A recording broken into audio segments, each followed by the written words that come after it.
Starbucks delivery driver అయిన Michael Garcia hot drinks order తీసుకొని delivery చేయడానికి బయలుదేరాడు.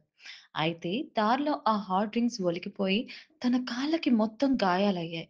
అయితే అయింది కానీ ఇక్కడే నక్క తాక తొక్కినట్లయింది ఈ డెలివరీ బాయ్కి. ఈ ఒక్క సంఘటనతో డెలివరీ బాయ్ కాస్త మిలియనియర్ అయిపోయాడు. ఏంటి, ఎలా అంటారా? అయితే పూర్తిగా వినండి. 2020 ఫిబ్రవరి 8న ఈ సంఘటన జరగగా స్టార్బక్స్ సెంటర్లో మూత సరిగ్గా పెట్టకపోవడంతోనే బ్యారెన్ మూత ఊడిపోయి వేడివేడి డ్రింక్స్ పడినందుకు తనకు తీవ్రంగా గాయాలయ్యాయని కోర్టును ఆశ్రయించాడు ఈ డెలివరీ బాయ్.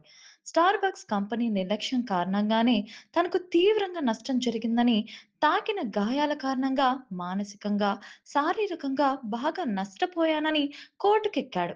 స్టార్బక్స్ బాధితుడికి సెటిల్మెంట్ ఆఫర్స్‌ను కూడా ఇచ్చింది. కేసు వాపస్ తీసుకుంటే ఫస్ట్ $3,000,000 అంటే సుమారు 26,00,00,000.